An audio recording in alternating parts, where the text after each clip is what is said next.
Hello everybody, my name is Dave Jackson, and you're listening to Tales from the Backlog. This is a video games deep dive review podcast where each week I'm joined by a guest to bring a game out of the backlog, play it, and discuss. My guest today is a friend of the show, host of Nostalgium Arcanum podcast, and he beckons us to become one with the many. Welcome back to the show, Doug Lief. Dave, I'm very happy to be here with you. Perfect. Wonderful. It's great to have you back on the show, man. Oh, I'm glad to be here. This is going to be a really interesting discussion. I'm looking forward to talking about this one. Absolutely. Yeah. For longtime listeners, you may recognize Doug from the Secret of Monkey Island episode, which I think was in 2023 sometime. It was a little while ago now. Yeah, and this is now the second game we've done together featuring mischievous monkeys. That's true, yeah. Arguable which game has more mischievous monkeys, but the monkeys I killed a lot more of them. That's true, yeah. I was going to say the ones in System Shock 2 are up to no good, for sure. So today we are going to talk about System Shock 2, which is a first-person RPG developed by Looking Glass Studios and Irrational Games and published by Electronic Arts for PC in 1999. System Shock 2 has a lead design credit to Ken Levine, and that's a name that's going to come up many more times throughout the podcast, I'm pretty sure. So if this is your first time listening, first of all, thank you for stopping by. Thanks for checking out the show. Here's how spoilers work. We are not going to spoil the story in System Shock 2 for a while. There are some big reveals. There is some philosophical musings to be done in the spoiler section in this episode. So we're going to save those spoilers for that section. Check down in the show notes. You'll see a timestamp for when spoilers begin. We will also warn you when they're upcoming. So elevator pitch time. What is System Shock 2? My elevator pitch is it is the organ donor for later favorites like Portal, Bioshock, Prey, Dead Space, and many more. Doug, what's the pitch from you? My pitch was, hey, you got a little dungeon crawler in my FPS. Hey, yeah. You got a little FPS in my dungeon crawler. Fantastic, yeah. I played this on PC, on Steam. It took me 15 hours to play. I don't remember if this was ever released on a console. I assume you played this on PC, right? I did, yeah. And it also took me 15, 16 hours-ish. Right, yeah.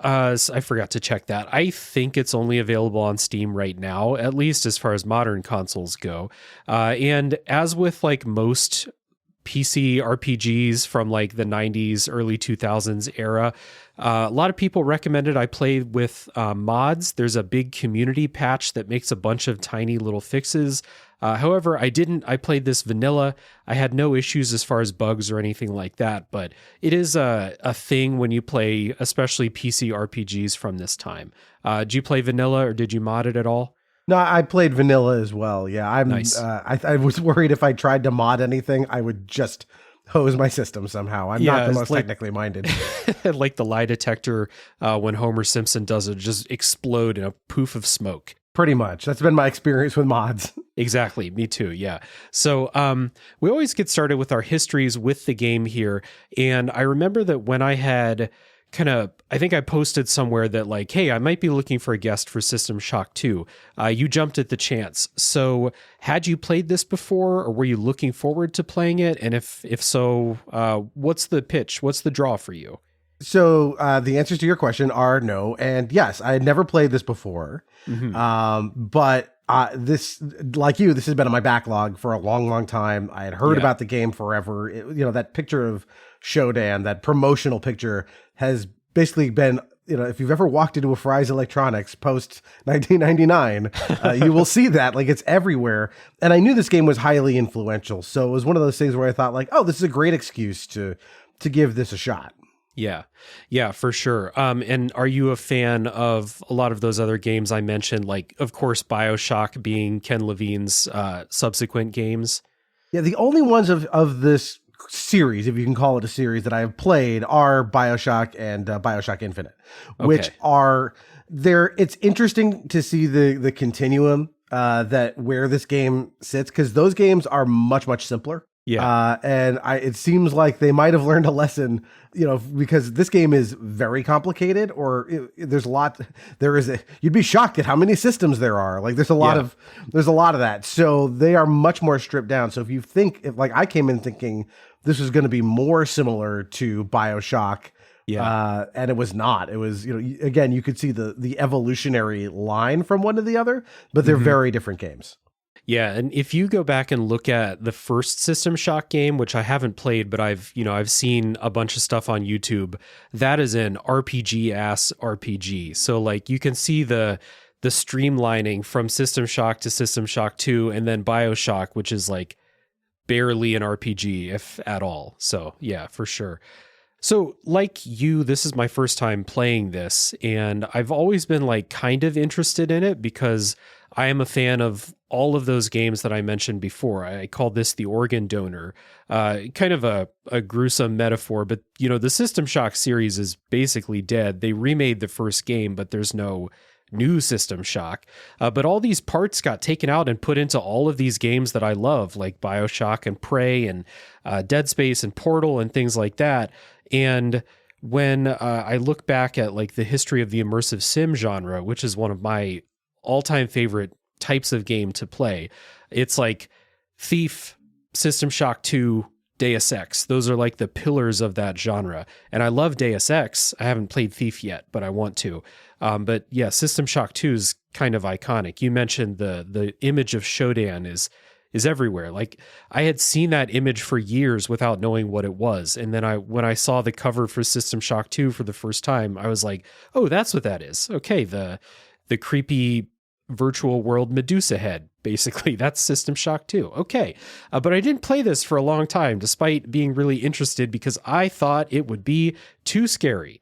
And I was very averse to playing horror games for a really long time. And as I got more and more comfortable, I started to be like, okay, System Shock 2, look at some screenshots. It looks pretty well lit. I think I can handle that. And then sat in the backlog even longer. There's going to be a collaboration that I'll be announcing a while from now. I don't think I'm allowed to say anything yet, but that was the thing that finally was like, play System Shock 2 right now. So I did. And I'm glad that I did. This is really good. Like, it's always kind of not necessarily a crapshoot, but it's a bit of an adjustment, we'll say, going back to old PC RPGs. And like you said, there's a bunch of systems, and it's the type of game where if you start out and you don't build your character well, you can fuck yourself over and you might have to restart the entire game. Like it's back in that era where that was a lot more common. But I really enjoyed this. And what kind of stuck out to me, which I didn't know before playing this, is it's not only a first-person shooter, it's not only an RPG, but it's also a really good survival horror game. And there's a lot of like the hallmark mechanics of survival horror that are like really, really present and important in System Shock 2. So I really, really had a good time with this. It's a really difficult game, but I think that it does give you what you need to succeed if you think before you act, we'll say. So I'm glad I played this. This is one that I'm very happy to have off the backlog and into the old noggin and on the podcast. Yeah, I think I'm a little more lukewarm on it than you are. I was thinking of there's that quote by Mark Twain: "A classic is something everyone wants to have read, but nobody wants to read." And that kept coming to me. Where like so this game, as you mentioned, it's from 1999. Yeah. And you called it an organ donor. I think it's also an organ recipient. It's a little bit of a Frankenstein of different gameplay concepts and story concepts and sci-fi concepts, all kind of blended together. There are some really wonderful, cool things in this game. There's also a lot of friction in it. Oh, yeah. And they were the particular types of friction that get under my personal skin. So your mileage may vary depending on how much you're willing to tolerate certain things and also how much you're willing to challenge yourself. Because as you said, like you called it an immersive sim. It's not as immersive simmy as you think. There's not as much of that. Like Deus Ex really is an immersive sim. No, you're not like crawling through vents in System Shock 2. Like you got to fight stuff. You get to pick how you fight stuff, but that's where the choice is really. Yeah. And so the amount of challenge, how challenging you are, kind of depends on how much time you want to spend interacting with the scrounging and crafting mechanics. Mm-hmm. Because if you spend the time, you can power yourself up pretty good by having a lot of resources and kind of uncouple the game from being a survival horror game to being an FPS if you're willing to spend the time to not deal with resource scarcity. But gathering all those resources is probably one of the weakest parts of the game. So it was like sort of this feeling of like, do I want to be challenged or do I want to grind away at doing all of this stuff? And so that's where like it kind of was like a little frustrating for me and kind of like this, damn it, I don't have to search any more bodies in crates. Like, let's just go. So yeah, those things were, you know, again, there's a lot to love about this game. It is a classic, but there are also drawbacks. Yeah, 100%. And I guess the other thing that I'll mention at the top of the show here before we really like get into it is I mentioned all of those places where the influence from System Shock 2 got scattered around the industry, around gaming, and especially around horror games, immersive sims, first-person RPGs, stuff like that. It was really interesting to me playing this and seeing things in System Shock 2 and not getting that feeling I get in a lot of other influential games where I'm like, oh, I see where this other game took inspiration from this classic. In System Shock 2, it was like, oh, this other game took this thing 100% and just copied it into their game. And that happened over and over again. Bioshock is the most, recognizable example in a couple of cases, but it's like, it's the same guy heading both games. So like that makes sense. But there's like stuff in here where I was like, oh, Dead Space did exactly this same thing. Like exactly. They just swapped the characters out. It's the same thing. Portal, another one of those, Prey, same type of stuff. So it was really interesting. And I'm not mad about it, but it was cool to just be like, oh, these other games revere System Shock 2 so highly that they're like, we're just going to put the ending of System Shock 2 in our game. And we're just going to swap the characters out. And I thought that was really interesting from that like historical perspective. Yeah, I think that's where I got some of my greatest enjoyment out of the game, honestly, was I always am interested in any work of media that's kind of a missing link. Sort of, like it's really interesting to see this evolutionary bridge between all of the things that are clearly influences for the designers of System Shock 2, and then to see how those things get reinterpreted by subsequent design teams and developers. Like, yeah, the DNA that goes into this is like, plain to see, but so is what comes out of it. Yeah, 100%. So we've got a lot of stuff to talk about. Let's put a pin in all these places. Let's listen to a bit of music from System Shock 2. Let's pump everybody up. And then when we'll come back and we'll set up the story for System Shock 2.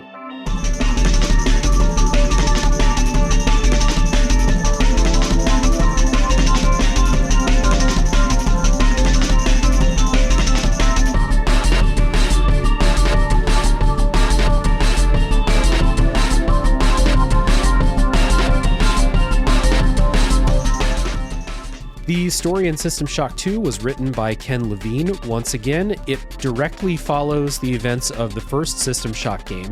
It's years in the future, but it is a continuation of the same story. So in the first game, you played as a hacker who ended up defeating the rogue AI supercomputer named SHODAN. And at the end of that game, they launched SHODAN and its created virus that it made in that game out into space. And then at the beginning of System Shock 2 here, there is a new ship. It's a faster-than-light ship. It's called the Von Braun, and that's the place where the game mostly takes place. It is out on its maiden voyage, and it's accompanied by a military ship called the Rickenbacker. Both ships are out on the voyage, but they hear a distress call from a planet nearby. They go to investigate it, yada, yada, yada. An equipment malfunction wakes your character up out of cryosleep. You play as a soldier, and at the beginning of the game, you get to pick like your soldier background, like you in the Navy, you in the Air Force, stuff like that. And that kind of sets your RPG stats, starts your build out in a way. So your character wakes up, you go out, the station is empty. It's populated by these, zombie-esque monsters. They're called hybrids in the game. And you need to go out and just basically survive, see what's going on, see if you can fix it. And there's a fellow survivor that is guiding you over the comm system to come and meet her, so that you two can work together to, fix shit and hopefully survive. So I think this game gets out to a really interesting start. You're all by yourself. You're by yourself for most of the game, but this is the first of many places where we see the influence that this game had on later things. There's a lot of these games where you start out, you're alone, but there's someone on the radio with you all the time, giving you instructions, helping you through problems, telling you, oh, fuck, the engine's busted, you got to go over here and fix it. And then, that'll open the door, they'll get you to the elevator, and yada, you know how it goes in these sci-fi games. So this is it's a strong start. I enjoyed just kind of waking up, not knowing what the fuck was going on. Like, obviously, I know that Shodan is in here. Shodan's a really famous video game villain, but Shodan's not there at the beginning, really. So you just kind of left to figure stuff out. What'd you think of the opening? Yeah, I think it opens very strong. The game I kept thinking of most as I was kind of playing in terms of like tone and presentation was the original Half-Life. And this has a fairly similar start in terms of pacing. That has no RPG elements. That's a pure shooter. But other than that, the kind of like things are okay until they're not. All of a sudden it's like, oh, okay, we're fully in like Alien or Event Horizon. Like that's what we're doing. Yeah. So let's just talk about, I think, the way the story is delivered in here, because this is a game where you're by yourself the whole time, basically.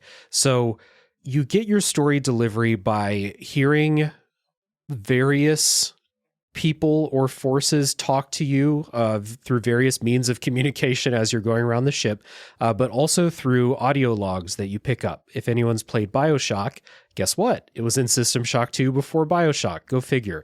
And it's the type of audio log that you pick up. You can walk around the environment. You can do your business while listening to it. I appreciate that I don't have to sit still and listen to these. So what did you think of the audio log delivery here? No, this clearly, there's a reason so many games borrow this. Yeah. Afterwards, not just Bioshock, but I could not help thinking of the bit in Stick of Truth where they make fun of this. It's a great way to, if you're doing an FPS and you need to deliver story, and you've decided we're going to go for the, sci-fi isolated experience. If they want to deliver story to you, it's going to be either text, which you're going to have to stop and read, which they do, some of, or these kind of more active audio logs where, like you said, you can keep running and gunning while you're listening to them. And then beyond that, there's people are constantly talking to you, you know, live as well. Like whether it's the villains or like other survivors, like your radio is not silent. Yeah. So it's, I mentioned this is a survival horror game, but it's not one where you're like by yourself the whole time. You're right. There's constantly something is talking to you, whether it's a bespoke, like someone calls in on the radio because you cross through a certain threshold in the game, or if it's an audio log. I also thought the voice acting in the audio logs was like mostly pretty good. There's a couple that sound like they pulled somebody from accounting to go record a log, but especially when, stuff starts really happening to the survivors in the story and you're getting like, let's say, late stage audio logs, that voice acting and the effects that they put on the voices were really cool. I thought they're good.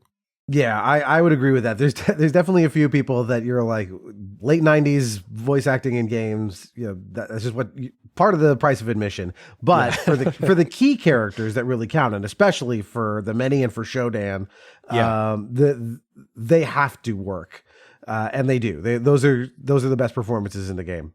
Yeah, let's talk about Shodan for a second. So Shodan is voiced by Terry Brosius, and Shodan is, first of all, again, one of the other things I'll connect to a later game. Shodan is basically GLaDOS from Portal, but meaner and not making jokes, basically.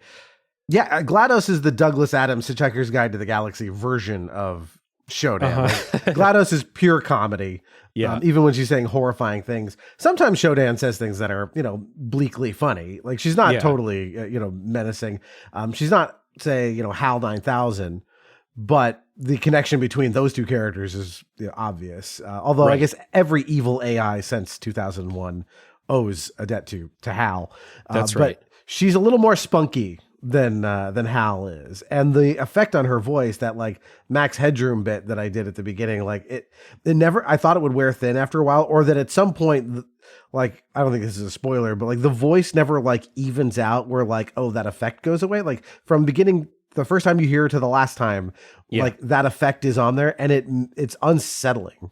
Yeah, the effect on the voice is unsettling. The way she talks to you is unsettling. Like, you, especially if you played the first System Shock game, surprise, Shodan is back. Like they thought they destroyed Shodan in the first game. You know, Star Wars, somehow Shodan returned. So now she's back, and she's pissed. She hates humans. She thinks that they're so far beneath her, and you kind of are. There's certain points in the game where Shodan will like just do little stuff to fuck with you. And it just kind of like reminds you every now and then, like, oh, she is kind of in control here. But there's an interesting subversion of this that I'll talk about in the spoiler section, where like it's not you versus Shodan for the entire game in the way that it's kind of you versus GLaDOS in Portal. Yeah, they do play with this. There's definitely an inversion to it. And it's sort of like, even though you know you can't trust her at all, you know, you kind of are forced to work with her to a degree. So you've got this sort of uneasy alliance with her, but she is 100% hateful. Like she will just constantly demean you and tell you, you know, you and humanity, you're all insects, you're all insignificant. I am a god, you know, just cruel, evil things to say. Yeah. So as a villain, you know, you see all these lists of like the best video game villains of all time, and Shodan is going to show up on most of those lists. And I think that she lived up to the hype, really. And I think part of it is the voice acting, part of it's the effect they put on the voice, part of it's the writing and what she says to you. And then just those little times along the way where she just like, you know, maybe you just picked up a grenade launcher and you're feeling yourself, like Shodan will do some stuff to just be like, hey, you're nothing really. Like I'm still in control here. Yeah, she is absolutely like one of the biggest successes in the game. I think that reputation for her as a villain is earned. This is absolutely one of the best things in the entire thing. And, you know, it's kind of a shame we didn't get a System Shock 3, because I think there's more to do with this character. Yeah. You know, she's really interesting. And like, again, I expected it to be a little more one note than it turned out to be. Yeah, it's quite good. The other kind of antagonistic force in the game is this parasitic hive mind that's slowly invading the ship. It's known as the Many, and we've referenced the Many before. And the Many, there's like less to the Many, although the Many does introduce some philosophical like debates that you can kind of think about and chew on as you're going through the story. Like it also talks to you. And it also has this, you know, combined superimposed voice effect over it too. Like it's literally many voices talking to you at the same time, shifting between voices in the middle of lines and things like that. So as a villain, it's less compelling, I think, than Shodan, but as an antagonistic force and just like a spooky, cool thing that's talking to you as you're playing, I also think that the Many is pretty cool. Yeah, I liked the Many. This is one where I felt like the component parts of the Many were a little more like, I've seen it. This is the Borg. I've seen this before. You know, like, you know, resistance is futile. You know, that's where we're going. So there was a little bit of that of like, okay, I've seen this, but it is well executed. Like it is a cool version of this hive-minded idea. The other thing that took me out of it was entirely personal to me, and this is just this dumb bit I used to do with my kids. Okay. So before they could talk, you know, when they were little babies, like, you know, as most parents do, you'll kind of like do a voice for the kids so they can speak for themselves. And so this weird bit eventually developed where like my kids would like speak as if they were inhabited by a hive-minded entity. Oh, yeah. And so it's like, hello, I'm the Council of Benjamin. We are a hive-minded entity from the multiverse or whatever. Like this bit I would do just to annoy my wife. And so like every time the many would speak, a little part of me would go like, oh yeah, they're hungry for neutrinos like my son is. Yeah. So that took me out. But that's, again, not the game's fault. But no, Right, the many yeah. are well executed. They're cool and they are creepy. And the way they kind of iterate on what the many is actually kind of neat. Like the way it kind of builds and gets like worse and grosser as the game goes on. Again, like one of the most successful things in the whole thing. Yeah, for sure. So from a story perspective, like there's a couple of things. So you're learning what happened to the ship.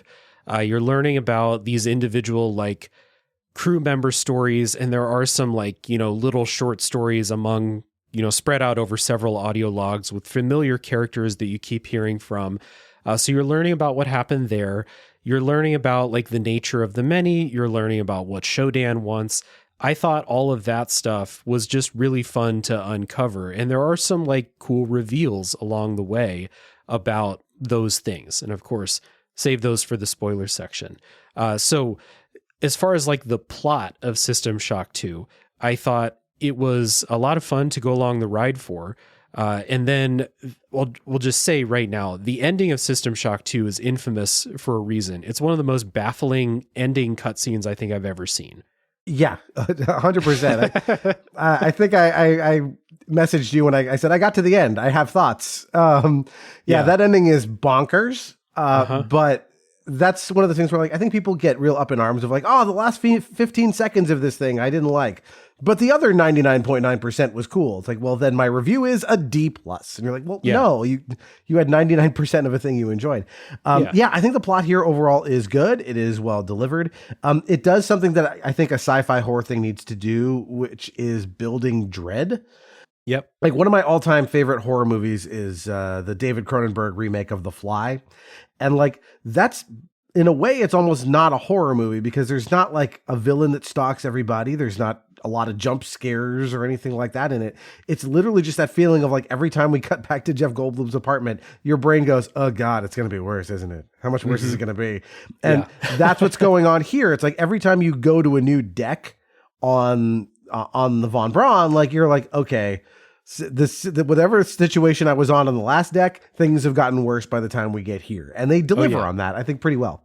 Yeah, for sure. And then by the time you get to like the last 2 or 3 levels in the game, everything is fucked and weird and like kind of cool, kind of some of it's kind of frustrating to actually play through, but from a story and presentation perspective, very cool. Right. The other thing to just mention is there will be some like philosophical topics that we'll talk about in the spoiler section. I think that this is the Ken Levine special of like setting up an interesting philosophical debate, but then making things too far on the extremes for you to actually identify with any part of that debate. So there are characters with motivations that want you to get on board with their motivations and their philosophy. But in my opinion, it's too extreme for you to ever think that it's an appealing choice.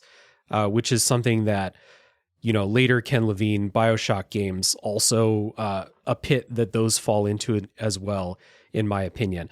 But we'll talk about it in the spoiler section. The kind of things that they're setting up are like kind of interesting on their own to talk about. But I was never like swayed by anyone's point of view in this game, we'll say. He does this a lot where it's kind of like there's no one to root for in a way, or like you can root for yourself as like trying to survive this situation, but the factions that are going on in the world, it's like, well, do I root for the many, the hive-minded like gross parasite monsters, or Shodan, the AI that wants to kill all of humanity? It's like, those are my 2 choices on the ballot this November. Okay. Not good. So, but he likes that. There is a place for that. And I think maybe you obviously don't have to root for either of them. What you're rooting for is they both lose. Yeah, for sure. And we'll put a pin in that in particular, and we'll revisit that in the spoiler section when we can speak freely. But just to know, if you played the Bioshock series and haven't played System Shock 2, it's here as well. So let's listen to a bit of music, and we'll come back and talk about presentation.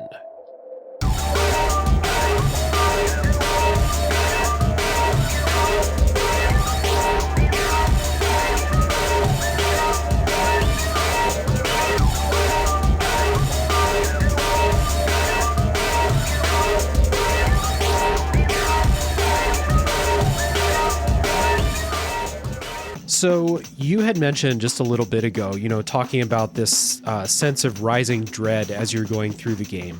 And I said in my personal history with this that I didn't play it forever because I thought it would be too scary. And I had heard that this is a scary game. So did you find this to be a scary one? I did and I didn't. I was scared in terms of for gameplay reasons of if I turn a corner and there's a particularly tough enemy, I'm in trouble. But part of it is just the graphical fidelity of 1999. This is not as scary as, say, some games are better at this back then than others. So I think, again, the original Half-Life, I think is better at this kind of presentation of a scary alien threat. This is a little more primitive in terms of its visuals. And that for me kind of made it less scary. That's, again, hard to hold against it to say it should have been better for 1999. It was 1999, there's limits. I think that's the kind of thing where if someone were to remaster this game, if you were to put in the lighting engine from, say, even for something like Doom 3, we'd be in for a much more terrifying ride. Yeah, that's the biggest, one of the two biggest things is this just a very well lit game. And so there's not going to be a lot of, there are jump scares and there are things that will surprise you, whether they're bespoke jump scares or you're hacking a machine and an enemy just wanders into the room and surprises you. Stuff like that will happen. But I don't think this game is trying to scare you in the same way as Silent Hill came out in 1999, the first game, and Silent Hill is full of this just fucked sound design that's made to freak you out. And System Shock 2 just has less of that, and it's, again, very well lit. You can see very far, unlike Silent Hill. Again, the sound design is really effective though in some ways because the hybrids will talk to themselves as they're wandering the hallways, and you can hear them before you see them most of the time. And so again, I'm hacking a vending machine. I'm trying to do this fucking hacking game. It's terrible, by the way. So I'm probably not doing well at it. And then I hear this, voice in the background. I'm like, oh fuck, there's something coming in here. Hurry up and get this hacking done. Or else I forfeit the resources I put into it. So you're incentivized to keep doing it. And there's a bunch of situations like that because the enemies wander the levels. They're not just waiting for you to go into each room. You're never really in a safe place. There's no safe rooms like Resident Evil has or something like that. So there is a tension from that for sure, but not it's dark, I can't see, and there's creepy sounds all over the place type of way. Yeah, there are some kind of scripted encounters, but to a large degree, right, they could be wandering any which way, and and a lot of them respawn. Mm-hmm. Or they don't respawn, but they just keep coming more, endless supply of grunts to come at you. So you get the sense of I could clear this out. And once I clear it out, then I can do the exploration that I want to do, but not necessarily. Huge, real, juggernaut enemies won't do that, but there'll be enough of the grunts that you can never fully feel like you said, you're safe to just do whatever you feel like in one of these rooms. Yeah. And again, like you said, part of the fear aspect is just purely a gameplay thing. This is a difficult game, especially if there's multiple enemies. I don't want to waste a bunch of ammo. And if I die, I'm going to have to redo a section because it's a game that has I think it has special places where you can save. No, you can save anywhere because I did a bunch of quick loading from time to time. Yeah.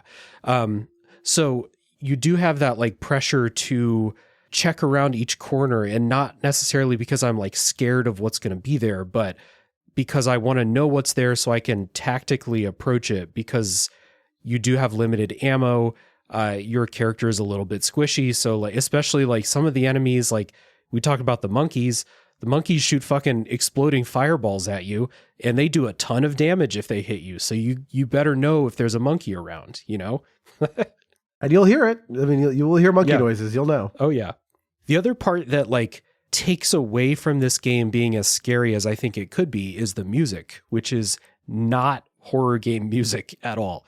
It is like when there is music, there is some like ambient background tracks sometime, but a lot of the levels, and especially when combat's going, you have this like pulse pounding electronic, like keyboard and drum type music. I mean, people have heard it at this point in the episode. It's cool music. I really like the songs, but they give this more of an action game feel than a horror game feel. Yeah, and this is when I said, this game is a little bit of a Frankenstein. Like some of that is in the tone where it's like, well, do you want to be Event Horizon in terms of like scares, or do you want to be Doom? And it's gonna be like, it's time for kicking ass, wee! And like the music would suggest it wants to be Doom or Duke Nukem or one of these kind of classic shooters. Yeah. The music is great. I mean, we'll talk about that in a minute. But like that, but tonally, it's not horror music.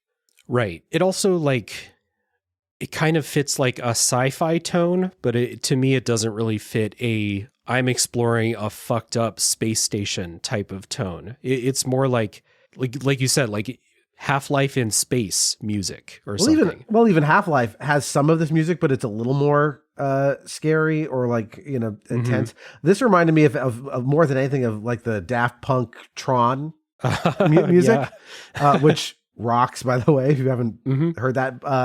But like, it's more similar to that in tone. Like, again, I really enjoyed the music, but it was not going to make me feel on edge at all. It's the opposite. It's like, okay, Red Bull gives you wings, go shoot. Yeah, for sure. Real quick, the music credits are to Josh Randall, Eric Brosius, and Ramin Djawadi, who the last name there is the composer of the Game of Thrones theme song. So, pedigree all the way back to System Shock 2. And again, the music is really great.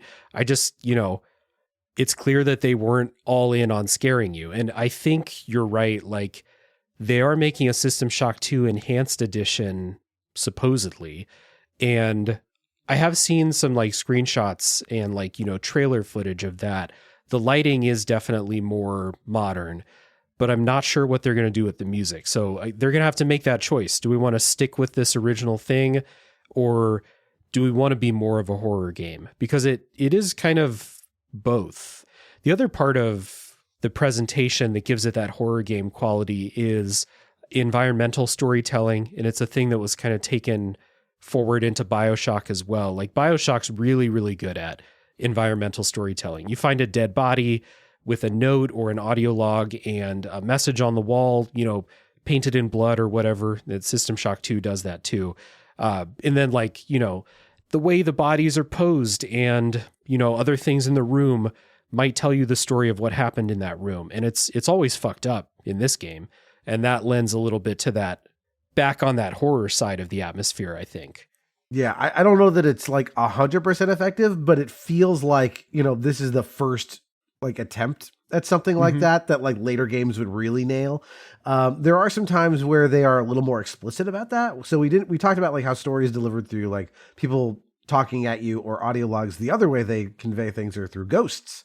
You will walk into a room and you will see like the last moments of somebody before they died, or some other like important events. It's almost like The Seventh Guest. Like it's weird. But like you'll walk in and sometimes you'll even see this figure like as they're going through whatever this scene is, they'll like the ghost will like lie down and or fall to the floor on top of the corpse that's lying there, and you'll realize, okay, this was this guy's last moments that I just witnessed. So sometimes they're a little more explicit about drawing those connections, but other times, as you said, it's a little more traditional environmental storytelling where you walk into a room and there's 3 corpses lying around something, and you can, you search their bodies, you read a note, and you can kind of piece together what happened here. Spoiler alert, it's never something good. Nothing good has happened recently on the ship at all.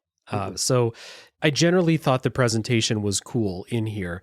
It just kind of like has these conflicting tones of, does it want to be scary? Does it want to get your blood pumping in an action game sort of way? But I generally thought the pieces are cool, at least. And again, part of that presentation is the voice acting. If you have Shodan coming in and talking to you as you're walking through like a creepy hallway, or the many talking to you as you're walking through a different creepy hallway or something like that. That stuff is good. Yeah, it's not perfect. There are times when I feel like the voiceover will sort of like, I don't know what the software is doing in terms of how it decides when to chime in or not. Sometimes it interrupts the cool tone to be like, oh, now I'm taken out of it because you're yammering at me. But I would say 80 to 90% of the time it does work. It's just, again, this game is like, it's somewhere in the middle of the evolutionary chain. Like it's not perfect, but it's interesting to see that stuff working towards, I think, what later games, like you said, Prey or the original Bioshock do so much better. Absolutely. Yeah. So let's switch that tone. Let's listen to some of that like spooky ambient sound. And when we come back, we will talk about what it's like to play System Shock 2.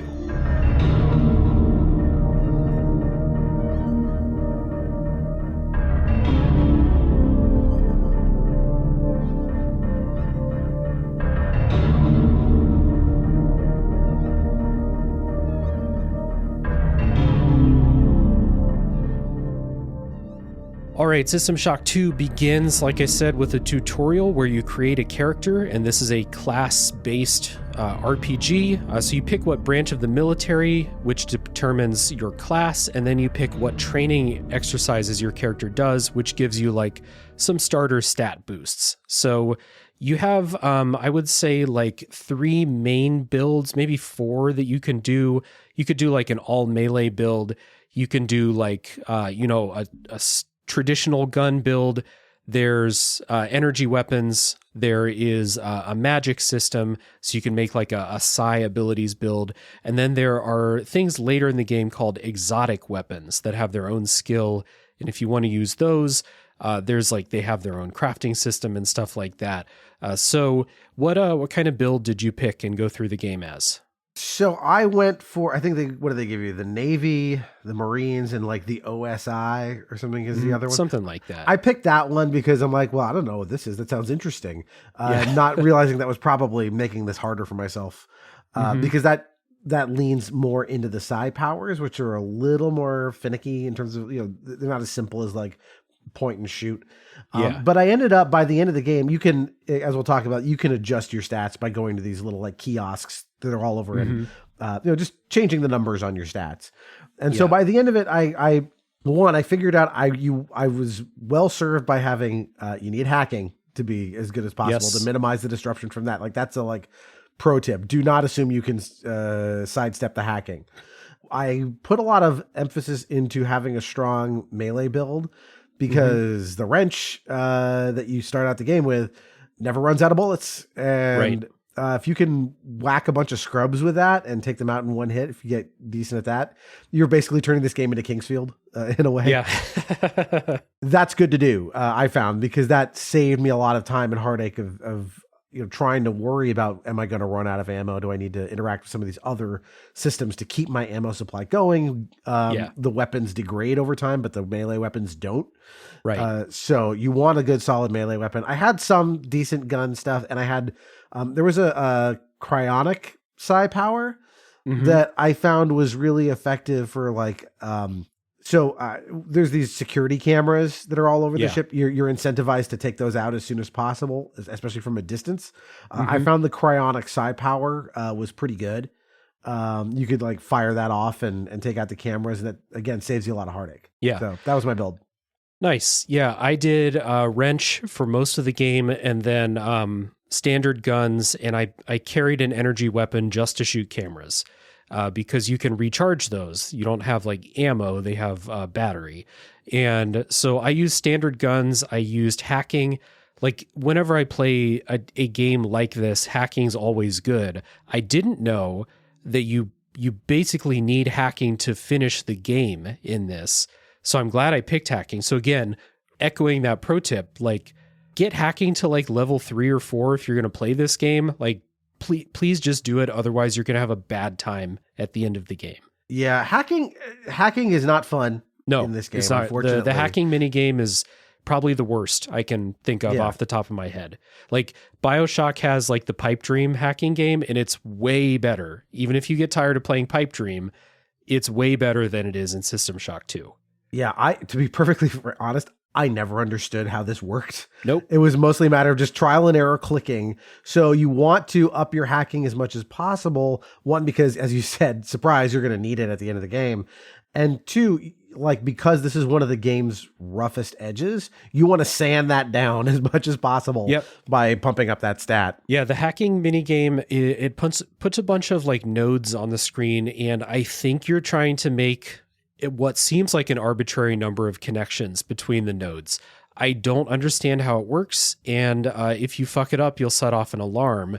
So I save scummed every hacking thing that I did because like, I never understood how the hacking thing worked. And the other part of that is if an alarm goes off, this game has a Metal Gear Solid type alarm system where for multiple minutes you have a countdown that's going, and these hybrid grunt enemies will just endlessly respawn and come find you. So you could like stand in a doorway and just, kill them all as they come. But it's going to take like, I don't know, 3-4 minutes of real time just standing there waiting for this. Like, this isn't Metal Gear Solid where you can go hide. They'll just come wherever you are. So this was real bad. And it's the main reason I save scummed hacking.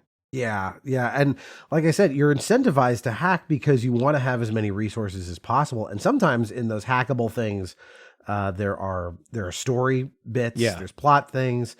Some things you really kind of have to hack. If you want to jump the power curve, it's good to hack these things.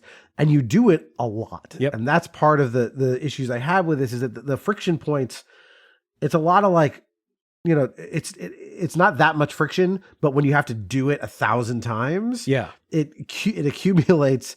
And it's sort of like, you have to ask yourself, like, this game, I think, really would have benefited from like just one more pass, like, because there's so much stuff in it that's like that, where it's like, hey, do you want to go get some more resources? Great. Here, do some long division. Yeah. Okay. Like, all right, I'll do some long division. Great. Here's your resources. Oh, wait, do it again. Yeah. You're going to do this a lot, and it's not any more fun than doing long division is. So this kind of gets into a general thing of mine, which is why I don't like crafting systems and stuff in games, because it's like, hey, do you want this thing? Well, now instead of giving you this thing, it's instead of 1 step, it's 3 steps to do. Yeah. And if the individual steps to do it aren't fun, you're just getting in the way of me having fun. I'm looking at you, Breath of the Wild. Like, don't tell me like, hey, do you like lasagna? Well, here's a cow and some seeds. Go have fun. I'm like, no, fuck you. Just give me the lasagna. Let's go. So I find that to be an issue with a lot of games. And this game has that, where it's like, okay, you got to find little components. I think there's the chemicals you have to find and mix. There's lots and lots and lots of these little friction points, and you have to do them a lot. And so that kept like eroding the letter grade I wanted to give the game, even though there's so much cool stuff in here that we're going to get to. Yeah. The main annoyance for me was the hacking, but it's like you said, it's like doing it once is kind of annoying. Doing it 300 times is terrible. So every time you do it, you like it less and less. And then I can think off the top of my head, there are 2 story points where you have to hack something. And there's one story point where it forces you to hack a vending machine and then buy a secret item. And I didn't have any money because I'd spent it all on ammo, and I had to use the console commands to spawn that item. So I could literally, not restart the entire game. Yeah.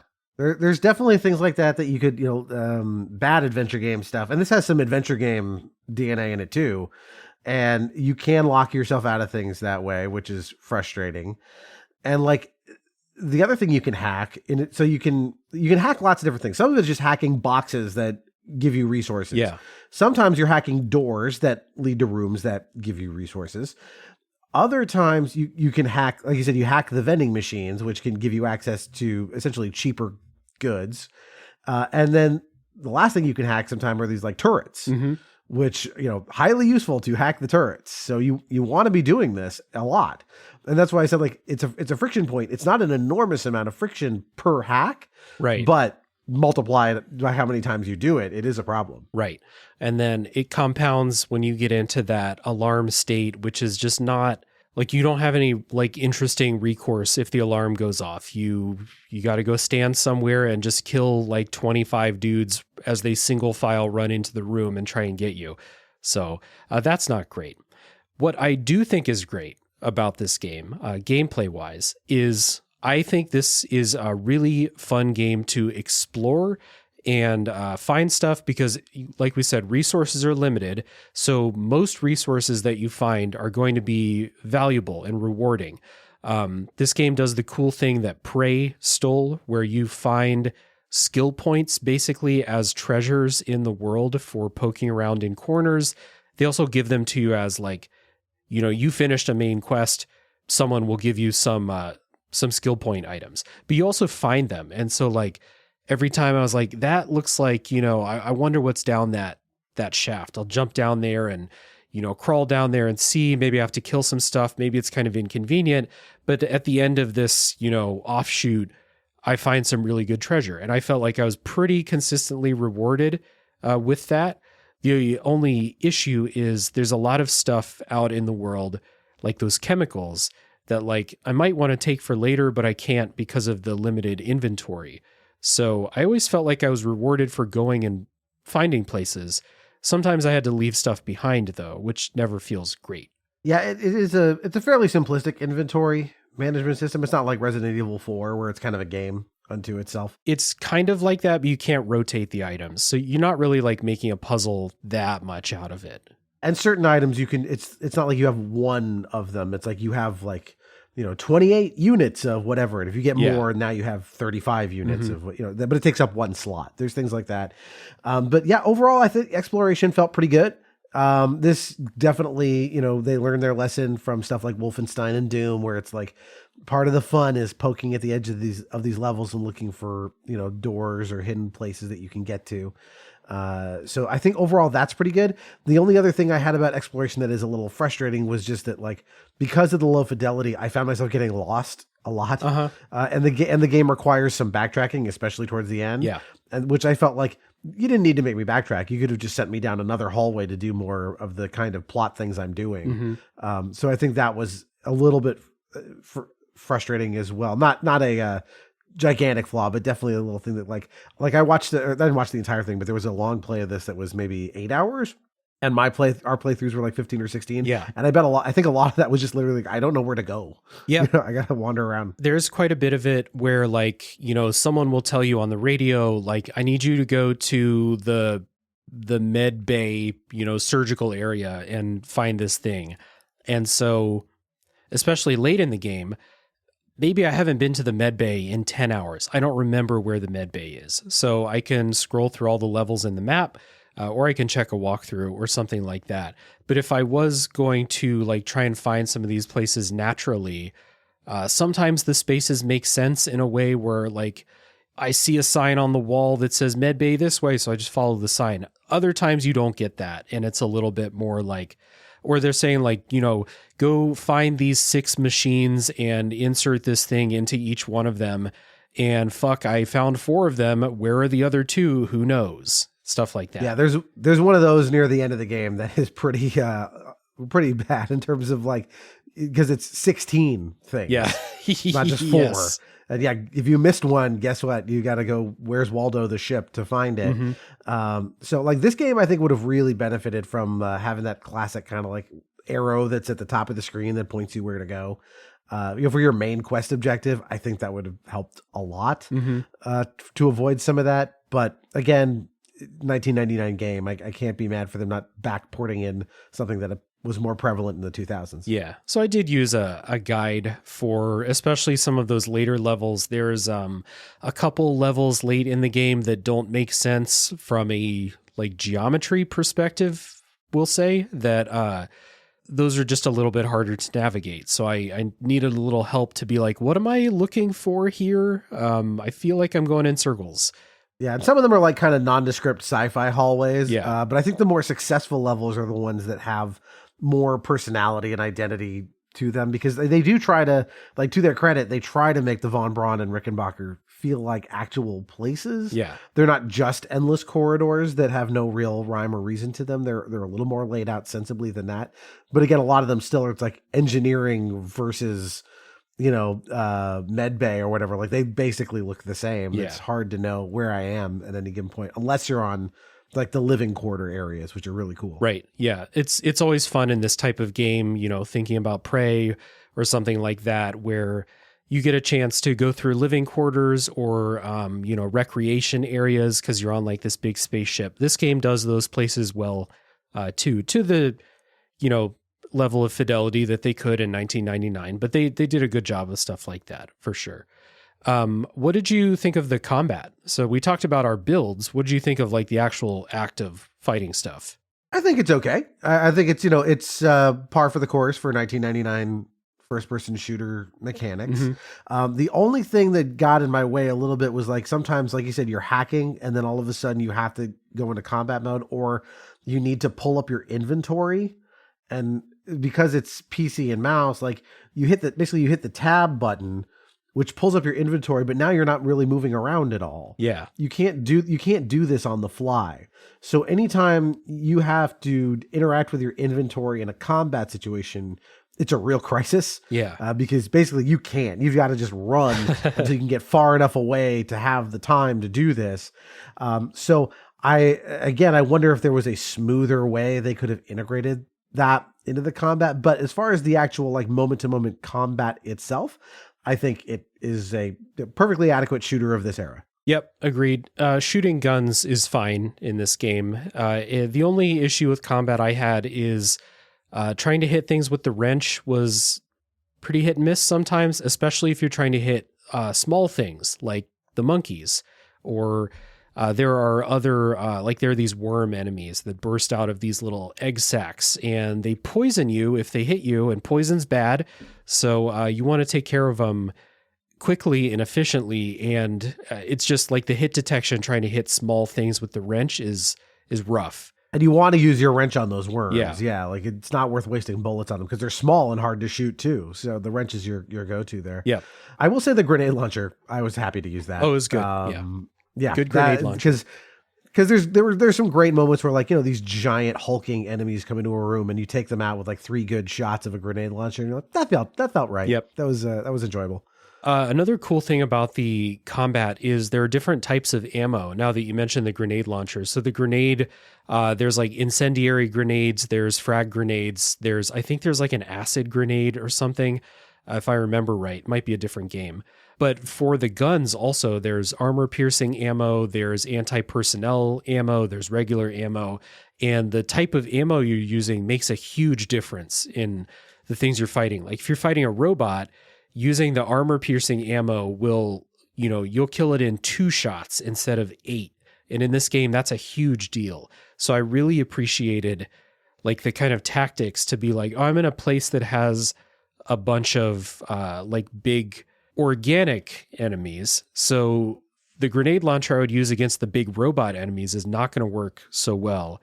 I need to switch my ammo out. It does involve a bunch of menu fiddling, but the tactics of how you approach different enemies was always appreciated. And the cool part too is enemies will drop little pieces of themselves. Like you can pick up like the monkey's brain or something, and there's a research mechanic. It's a skill. And if you research those pieces forever after that, because you learned about how these things are made up or whatever, you'll do bonus damage to them, and it will tell you like this type of ammo is best. So I didn't like get super deep into research. I think I realized how good it was too late. But for what I did, that was really helpful. So like you have not only like tactics in like, I need to fight things one at a time. I need to shoot this versus wrench this, but you also have tactics in like, okay, I have the gun, what ammo, all that stuff. Yeah.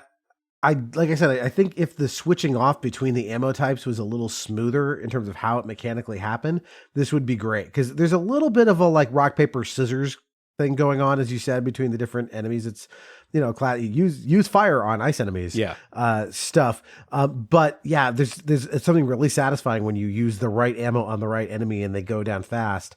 And they play with this because from time to time you will have combat encounters where you've got, basically, enemies that you'll be well equipped to kill and enemies that you have the wrong ammo for. Yeah. And you have to sort of like decide how you want to approach that. Do you want to like just take one out, run away, change your ammo out and come back? Or are you willing to just spend the bullets and, not bother with that? And, again, overall pretty good combat system, not the best in the world, but it's functional. And I think, they're again, a lot of this game feels like they're on to something. I don't know if they nailed it with this draft, but they're on to something. Yeah. If only they had done System Shock 3, which, Prey is basically System Shock 3. So if anyone out there has not played Prey, this is yet another recommendation to go check that game out. It rules.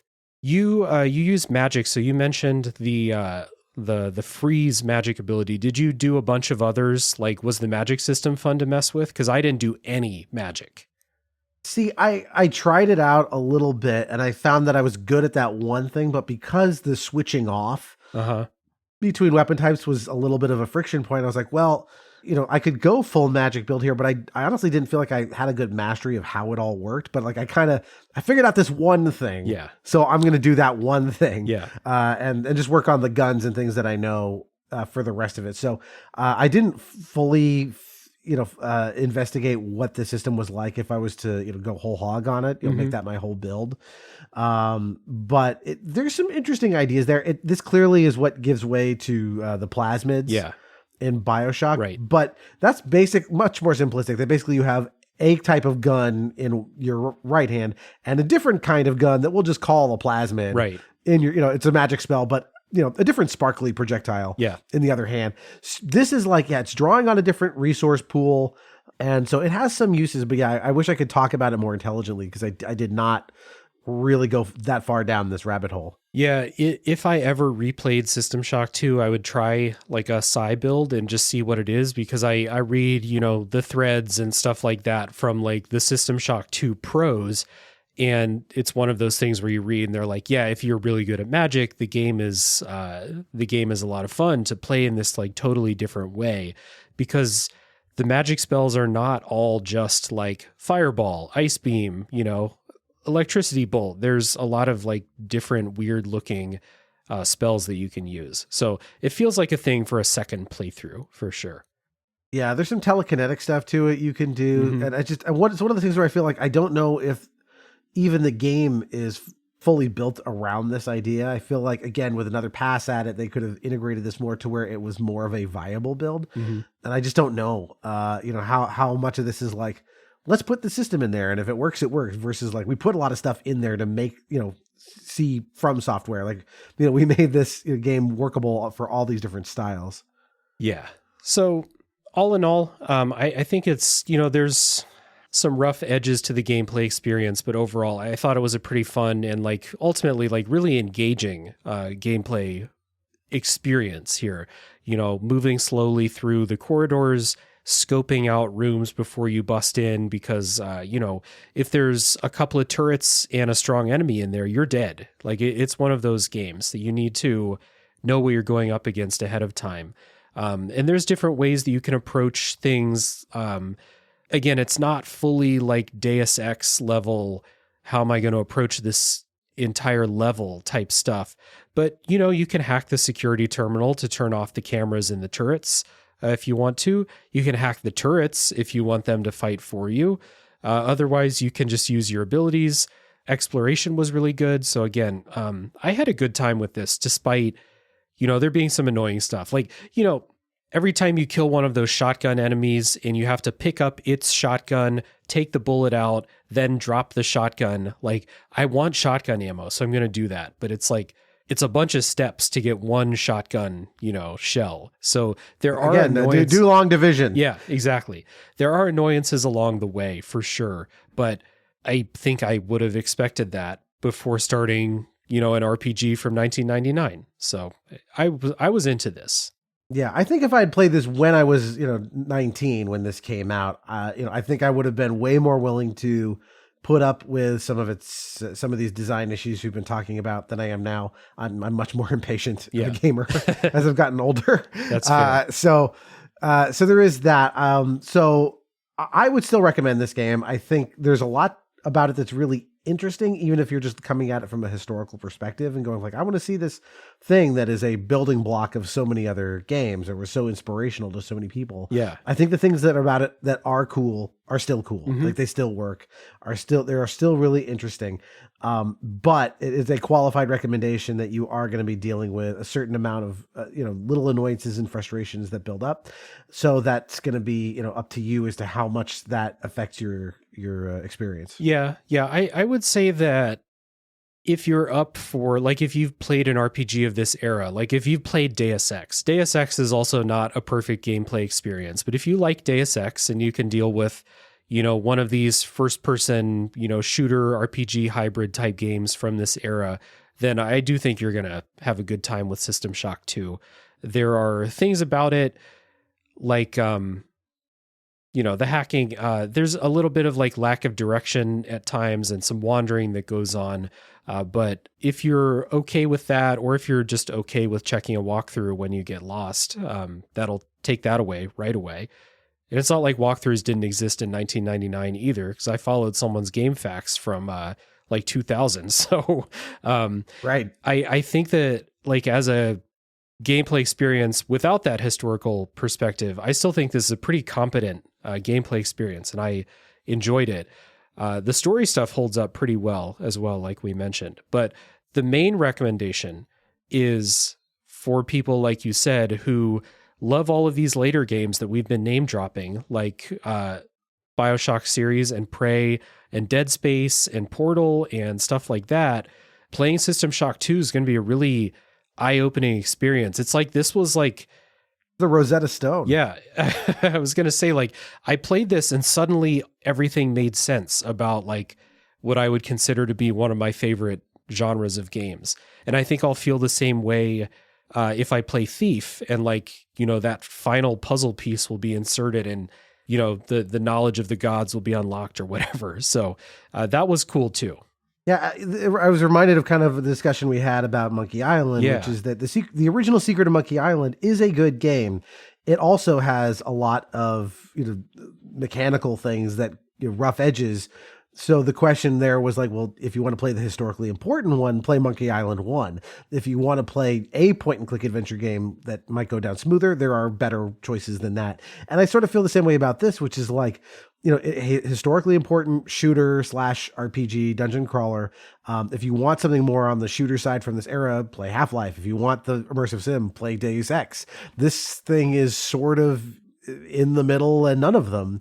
And so it is really interesting, but again, like I said, a qualified recommendation. Yeah. And it does do a bunch of cool stuff on its own. I personally, I think that like going through the story and seeing what Shodan is about is worth the price of admission as well. And you can play this on easy mode if you want to. Like there are difficulty selectors. There are the insane people that play this on like the extreme difficulty and have fun with that. So there is that too. And there's cheats. Yeah, there's cheats. There's console commands that you can type in to give yourself whatever item you want to raise your stats. If you really want to do that, if you just want to see the story, create your own story mode as modern games have, where you're basically invincible, you can do that. So, yeah, worth seeing. So, before we get into spoilers, let's do our plugs and housekeeping here. So at the top of the show, I mentioned that Doug is the host of the Nostalgium Arcanum podcast. It is a topic show with a bunch of different topics each week. So tell the people about Nostalgium Arcanum. Yeah, so the idea of the show is to bring a guest or guests on to talk about a topic that they are very nostalgic about, a piece of pop culture or a phenomenon that they are, the kind of thing they still won't shut up about after 40 years, right? That they still love. And Dave, you've been kind enough to come on our show a few times to talk about, let's see, you did Pokemon, Happy Gilmore, and South Park Bigger, Longer, and Uncut. So if you're looking for places to start, those would be good. But yeah, we'll do movies, TV shows, games, music. Just kind of, we've done some episodes on stand-up comedians, like whatever kind of the person wants to talk about. Like I'm down to explore, and pretty I'm having a good time doing it. I hope people are enjoying listening to it. Yeah, I'm having a good time listening. And if I can recommend a couple that don't involve me, I would really recommend people check out the George Carlin episode. That was incredible. And the Calvin and Hobbes episode is probably my favorite episode of the show that you did. Calvin and Hobbes is very special to me, and that was just like a perfect nostalgia trip through it. Oh, thank you. The other ones I would say that I'm personally would say, like, oh, if you want to try something out, I'm very proud of our Blazing Saddles episode. I think that one was really cool. So I would say that's another good place to start. Nice. Yeah. So again, the recommendation for people to check it out. I always have a good time going on that show. I get to talk about, like you said, I get to talk about Happy Gilmore for an hour and a half, or the South Park movie. So it's a lot of fun, and I'll put links down in the show notes so that you can find it easily. And for this show, quick shout outs, ratings, and reviews are really helpful. If you've enjoyed this episode, please consider, like, as you're listening to the spoiler break music, consider going and leaving a review if you're listening on Apple Podcasts, Spotify, or Podcast Addict. That's a big help. It'll help people find the show. You can also join the Discord server, which is a good community of people, and it's the place to be if you want to come in and talk about System Shock 2 this week. There's an invite link down in the show notes as well. You can listen to my other show called A Top 3 Podcast, where we do top 3 lists. And if we did top 3 video game villains, maybe Shodan would be a new entry on my list. So that's a good show that we have a good time doing. And finally, if you want to support on Patreon, you can do that at patreon.com/RealDaveJackson, starting at $2 per month. And that's much appreciated for everybody who does. So, a lot of talking. I'm going to catch my breath. We're going to listen to a bit of music. We'll do the Patreon shout outs in there. And then when we come back, it's full spoiler time for System Shock 2.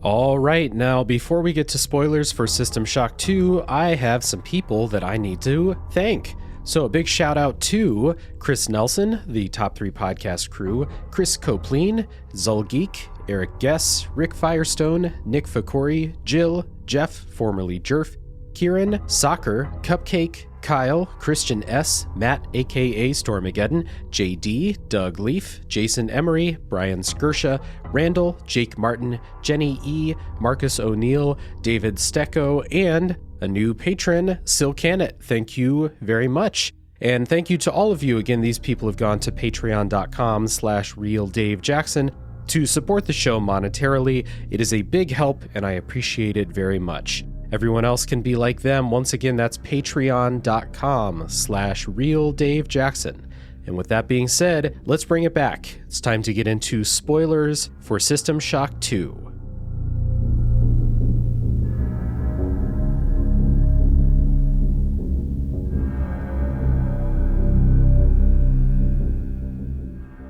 All right, we're back, and it's full spoiler time for System Shock 2. And as always, this is not a linear walk through the story, so we're going to spoil the big reveal in like 30 seconds. So go away if you don't want to hear that. Go play the game. Otherwise, enjoy the discussion coming up. So maybe I should have seen this coming because I've played Bioshock like 3 times, but the Shodan reveal was a surprise. Did it get you? It did. I mean, like you, the alarm bells were kind of going off because, again, it's unfortunate, to play these out of sequence because once you've seen the reveal from Bioshock, you don't trust Ken Levine anymore not to do this. So it is exactly the same plot beat. But yeah, as you go through the first, fourth of the game, you're getting all of your instruction. Go here, unlock this door, go get the 3 things that do the 3 things. You're getting all of that from this character, Polito, who you are led to believe is an officer on the ship. And she was, but she is no longer alive. And the person who has been talking to you this entire time is revealed to be Shodan, the AI that is supposed to be dead. What I love about this is how it's executed. Yeah. What about it? Did you really enjoy as far as the execution goes? So we should talk about what happens. You walk into a room and you find Polito's corpse just propped up in a chair. And then reality starts bending. Like, Yep. as Shodan, like, you know, the walls of the room fall away, and you kind of go into like a this psychedelic cyber lawnmower man type experience, as she basically, you know, monologues about what she's been up to, which is, I did this. You know, I've been leading you here. You're serving me. Polito's dead. You get it now, right? You're mine.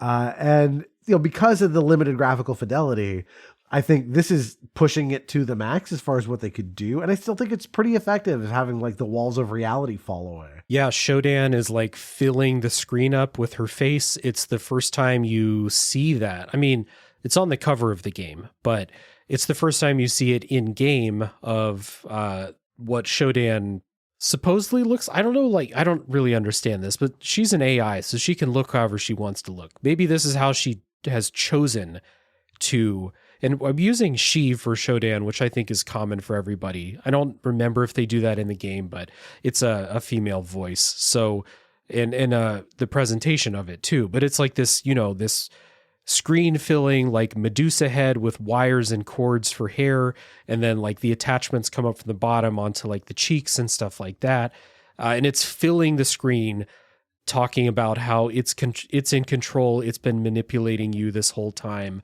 And I think like a lot of the wow factor of it, as opposed to, you know, what happens later, is it's very different presentation wise from almost everything else in the game. Yeah, and you know that Shodan's in play. I mean, you know, you played System Shock 1, you know she's on the cover, you know, or you've heard of this. You know that she's going to show up somewhere somehow. Yeah. And throughout the game, you're dealing with a secondary AI, Xerxes, who is the shipboard AI. So I kept expecting that maybe Xerxes was Shodan in disguise. They were going to do something with that.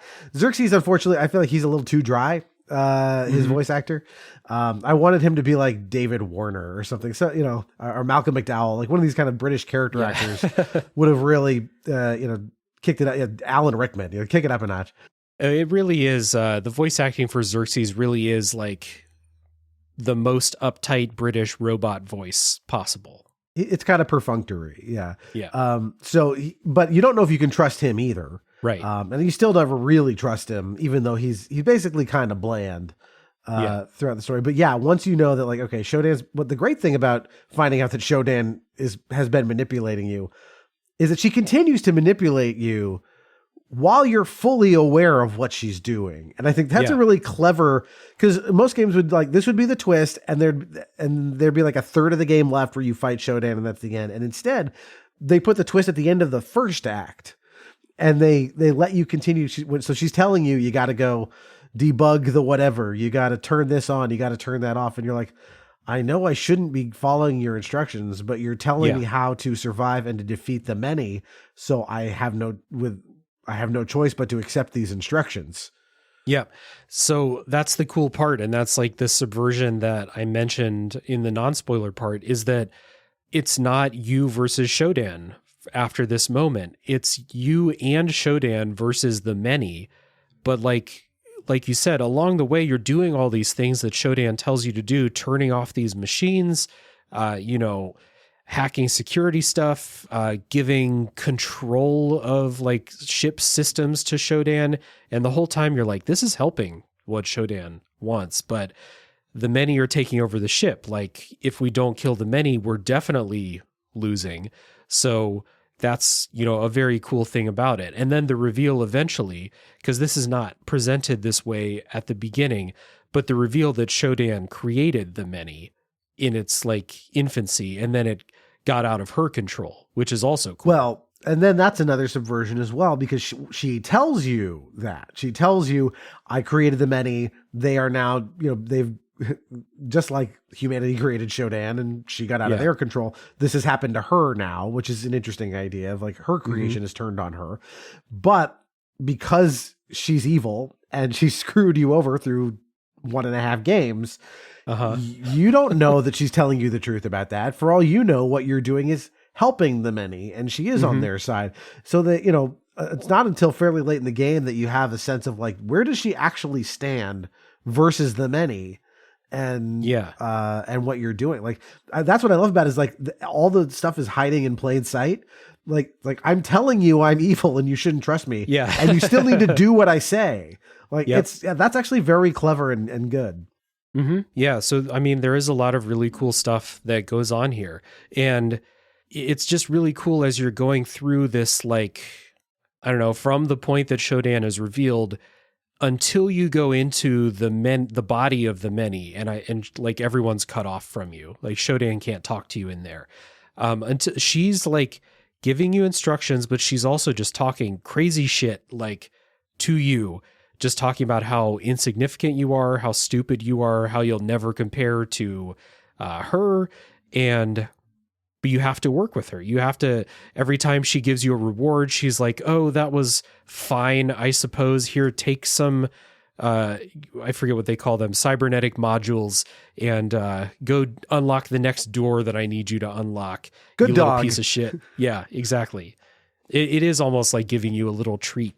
Because I'm a shitty little gamer and I need a treat after I've done a boss fight or something. Oh yeah, the passive aggressive voice for her is so good that like at any time, because I mean functionally what's happening is here we need to upgrade you some more for the next set of encounters. But like when she bestows these on you, she's always very condescending about doing it.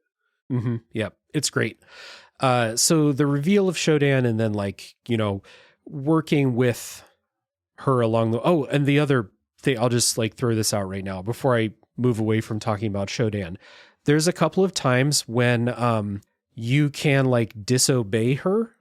There's a point in the shuttle bays. I think there's a cargo bay that she tells you not to go into. And if you go in there, there's a dead body in there with an audio log that tells you basically about how Shodan betrayed the crew members. And like, that's the, like you said, you already know this, but now you're hearing it from somebody else who died because of it. And you pick up some modules when you're in there. So you got some skill points. You're like, fuck yeah. And then you leave and Shodan takes them away from you. And you're like, oh, fuck, she actually can do this. She's like, you disobeyed me. And you think you just go in there and, well, guess what? Taking your skill points away. Yeah, and we should mention your character is supposed to have all of these cybernetic implants. Yeah, embedded, which is how she's interacting with you. You've got basically a radio antenna in your skull that she can talk to you. But that's how she can like give you these modules, give you things, take them away.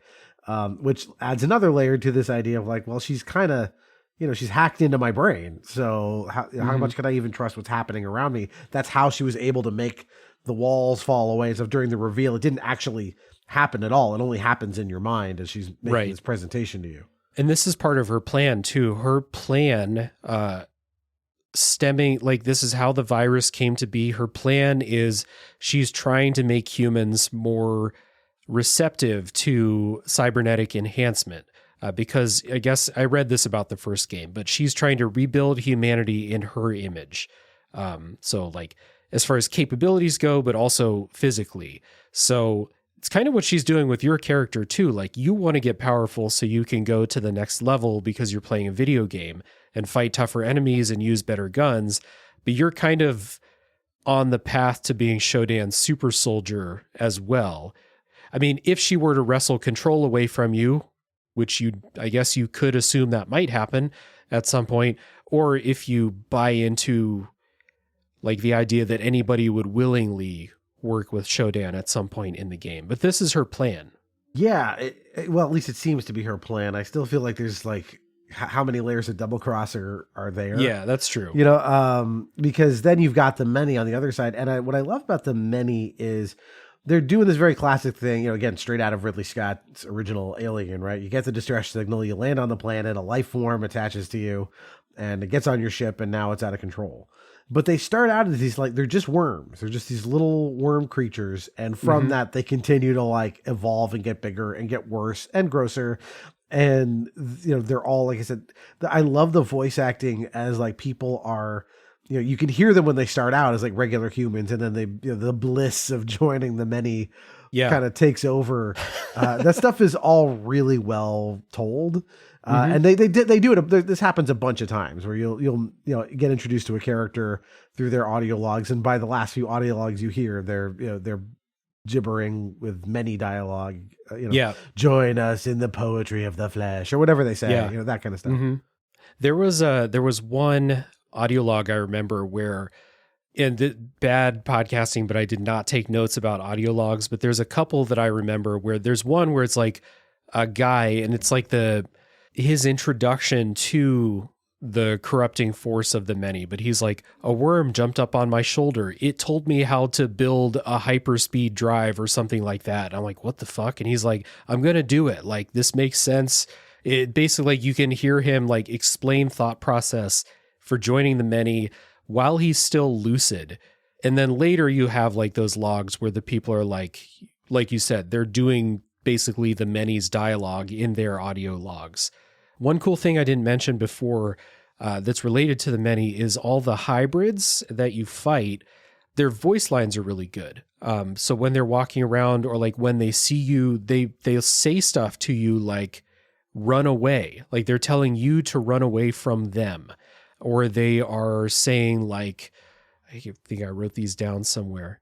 They'll say run away or I'm sorry as they like chase after you. So like the person is still in there to some degree, and then you find some of them where they're a little further gone, where the voice line I remember the most from them is your song is not ours.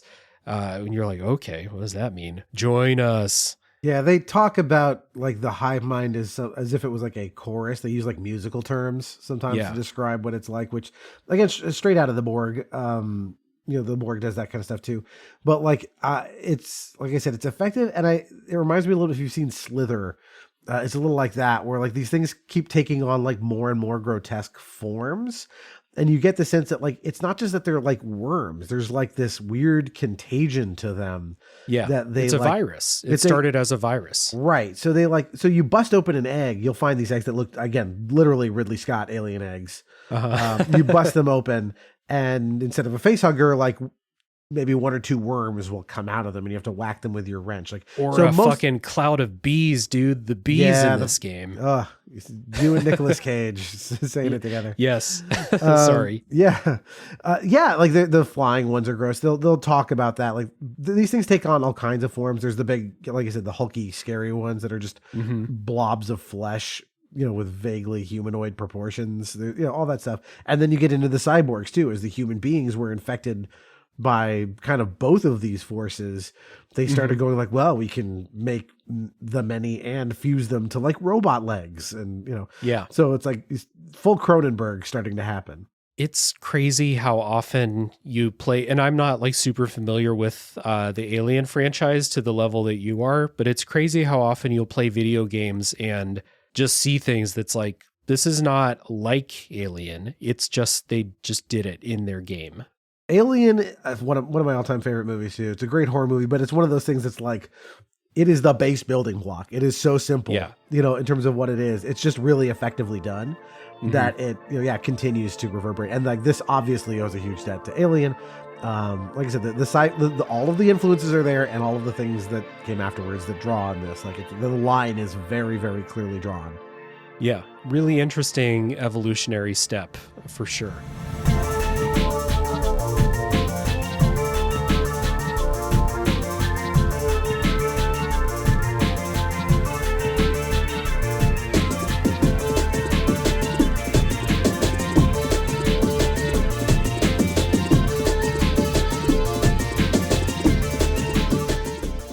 So let's talk about this kind of like debate, we'll say, the philosophy behind both of these forces that are kind of pulling at you in either direction here. So you have Shodan, who again created the many.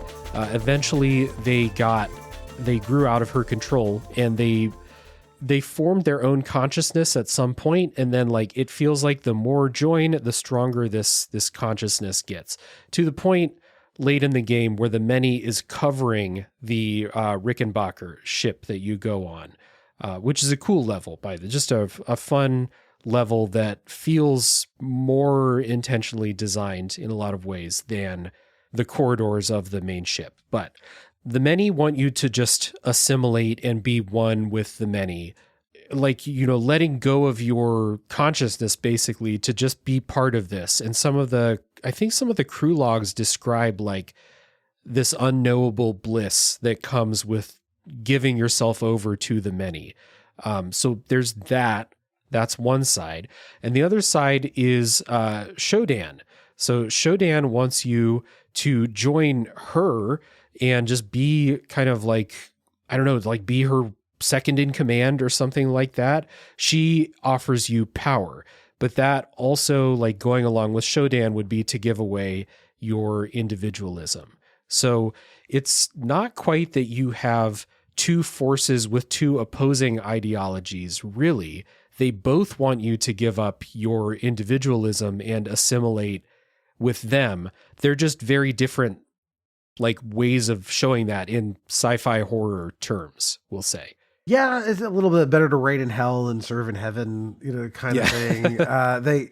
Because serving SHODAN, I know they're kind of going, they use a lot of religion terms to talk about her, or she uses to talk about herself as like a goddess, right? Yeah. She wants to be worshipped. She wants to be obeyed. So like going with SHODAN, and again, the game doesn't present you with a choice in this but right. We'll get to that. It's not like press X to side with SHODAN, but like, you wouldn't really be her second in command. You would just be, one of her better equipped slaves, right? Right. She doesn't, she's made it very clear. She hates your guts. Yeah. She would not respect you. That's for sure. No, she tells you for hours in this game how awful she thinks you are.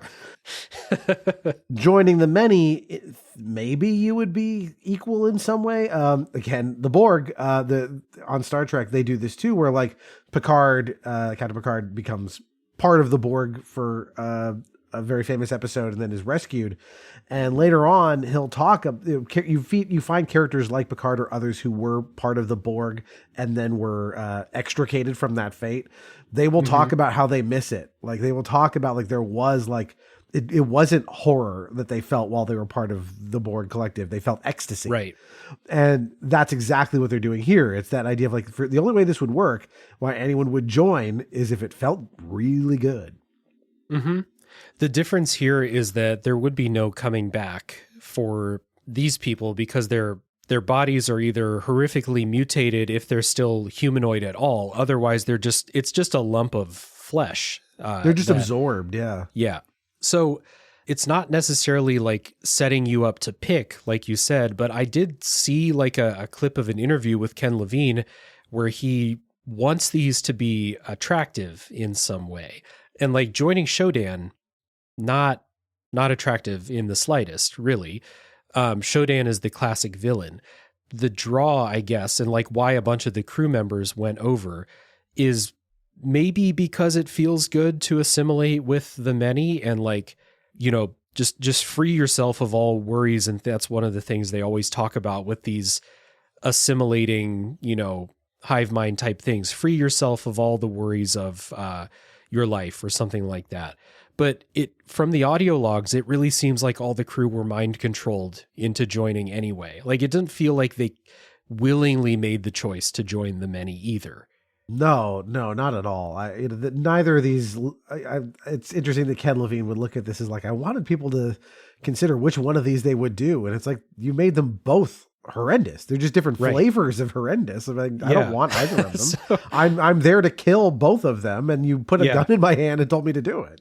Exactly. Both of them have to go. So that's like, if that's the goal of this, is to like make you ponder like, would I join SHODAN or would I join the many or would I choose to live for myself? It's not really a choice in this game because, like you said, both of them are so far on extreme horror in these different directions that none of them are good choices even for a second.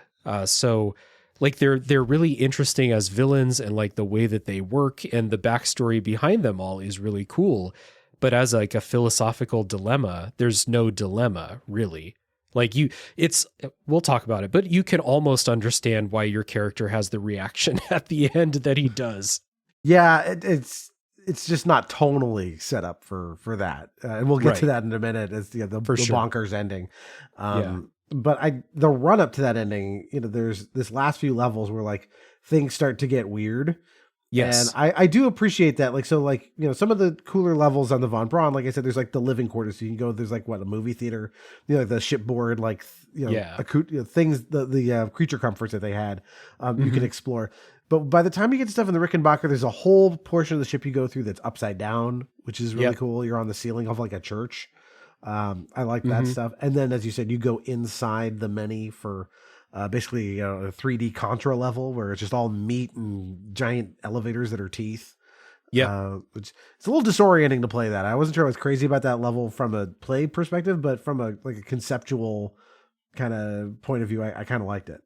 Yeah, 100%. It's very cool as like if you write down what happens in the story and you look at it and things like that, it's super cool. You go into the body of the many and you go through these hallways made of flesh and there's this gross water and there's, these pustules and things on the walls and stuff. And like, it's like in Jabu Jabu's belly in Ocarina of Time, where like, if you hit a switch to open a door, that's organic material that's making the switch that you hit and the door. Like there's an inherent grossness to that. So like, that's cool for sure. Yeah, this is way more towards colonoscopy than Jabu Jabu's belly is. This is meant to be pretty icky. The other cool part about the many is because the many is like engulfing the Rickenbacker. I believe it's the Rickenbacker. Inside the body of the many, you'll find just random rooms of ship. You'll find I remember finding like a locker room at the end of a hallway made of flesh, and it's just a section of a locker room. You'll find dead crew members in like bodies of water in there. So like that stuff's really cool. Yeah, no, I like that too. The only issue with that section is it's hard to navigate because it's not modeled after a real space in the slightest. And the end of that section is absolute dog shit from a gameplay perspective. Yeah, the boss they have you kill, which is, I guess, meant to be some kind of like centralized nervous system of the many. While you're trying to shoot at this thing, they're harrying you with these big burly enemy types. You just an endless supply of the hardest enemy in the game. Yeah, just respawn after respawn after respawn.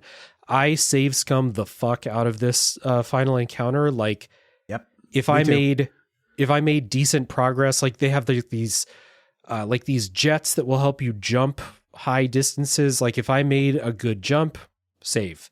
If I made it, because you have to go around and kill these little brain things around the room, which will then make the center thing vulnerable. So if I killed a brain thing, save.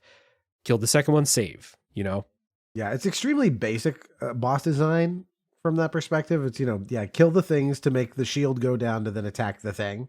Yeah. Which would be, I guess, okay. It's not great, but it doesn't have to be terrible. But harrying you with those giant ogre enemies is just like a bridge too far, because it's like, this is already annoying enough. Now I have to deal with you guys, especially if you made the mistake, as I did, of trying to kill them all, thinking, well, if I clear out these guys, then I can take care of the other thing. Nope. That's not, you just have to run. Yep. It's rough. I think, if I remember right, the only two boss fights in the game are this one with the many, and then when you fight Shodan. This doesn't have a bunch of traditional boss fights. There's this squid guy who used to be, I forget what human he used to be, but like you can fight him. It's not like a full on boss fight, but he's there and somewhere in the background. These are like the traditional boss fights, and like you got to go do this thing 3 times or whatever, Yeah. So hit the glowing red spot. Right. So there's that. And then you go down this, like you kill the central, nerve cluster or whatever of the many, and you go down this tube that deposits you back into the Rickenbacker, and then you go to Shodan's final area. So this final area is very cool. Visually, it's like Shodan is like, part of the story is Shodan is using faster than light technology to try to merge the digital and physical world. And that's what this looks like. It looks like you're walking through cyberspace, and it's modeled after And I didn't know this because I didn't play System Shock 1, but it's modeled after the first level in System Shock 1, which is cool. Yeah, I again, I haven't played System Shock 1 either, but when I got to this, I assumed that's exactly what it was, which I looked it up and like, yes, because it looks like visually, it looks even more primitive than System Shock. It was like, oh, someone's made a deliberate choice. And there's like floating, like Euclidean shapes just like wandering through. It's a cool idea. I just wish like the whole thing about, I'm going to use the faster than light drive to merge cyberspace with reality. I'm like, that just came out of nowhere. That wasn't set up in any way. And I think the shorter walk would have just been to say like, right, she's in your head. She's in your cybernetic implants, just like she did that first time when she revealed herself. Now you're playing in her world, even though it's not necessarily happening in the physical world. That would have been, I think, to me, a cleaner way of doing this. But regardless, it is a cool idea that she's going to bring you into play in the world of System Shock 1 for a little bit. But then you have to do the boss fight against her, which involves a lot of hacking. And that is no bueno. Yep, the boss fight's dog shit again.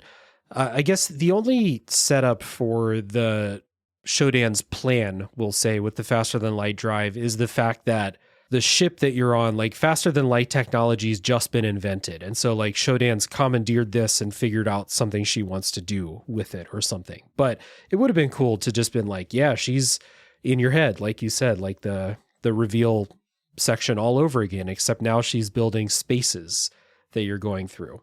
Yeah, and if she defeats you, then she'll take the ship and she'll bring it to Earth and then wreak havoc. Simpler, cleaner thing. Again, the whole game, if you just did one quick pass on it, there's a few little things that would fix it. But anyway, forget Monday morning quarterbacking.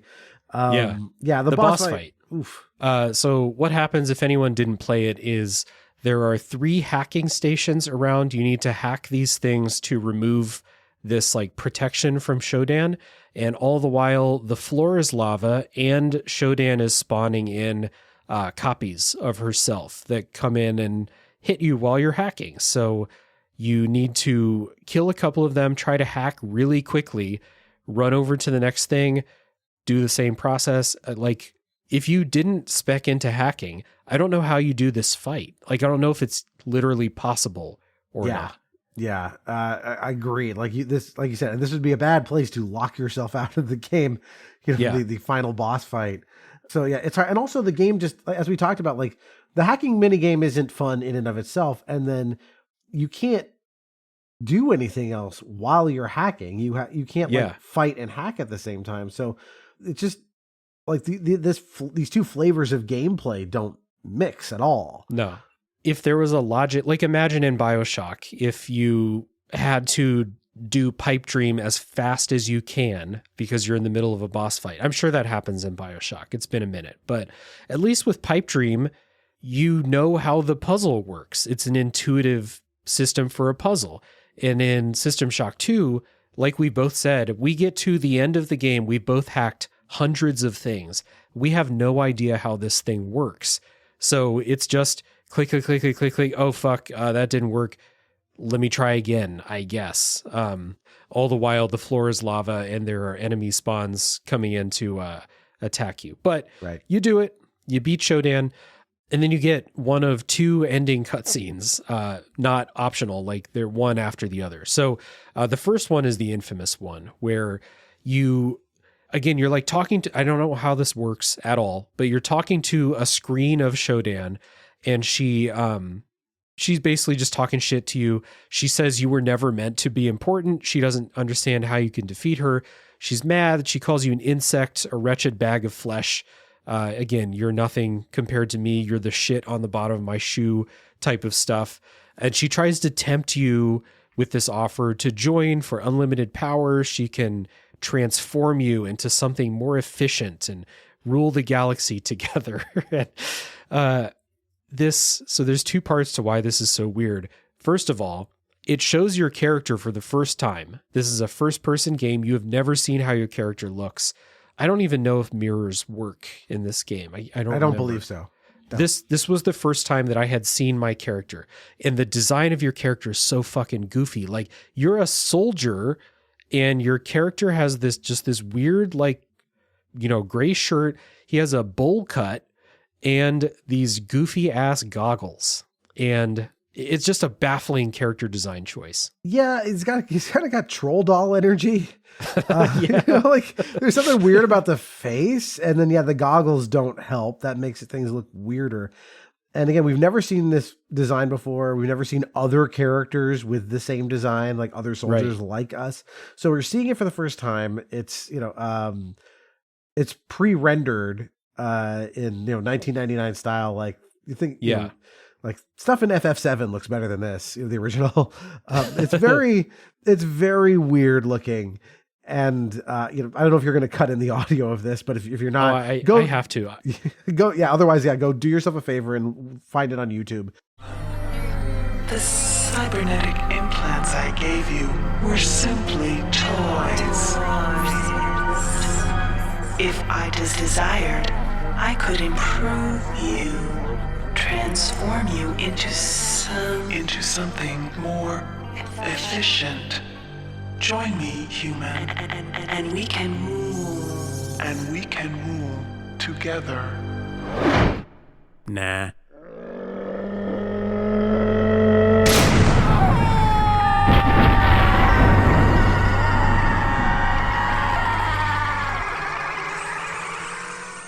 His response after Shodan's, big monologue to just go, nah, and then shoot her in the face. It's like, again, totally like from a tone that the game has never trafficked in. Yeah, it's so this was like a very serious game for the entire runtime up until there is like very little comic relief in this game at all. Maybe like the monkeys are kind of funny. They're probably the funniest thing in this game up until this point. And then suddenly you're playing like this sarcastic, cool guy character all of a sudden who just goes, nah, and then shoots the screen that Shodan is on, and that apparently kills Shodan. I don't know how that works. It's just a screen.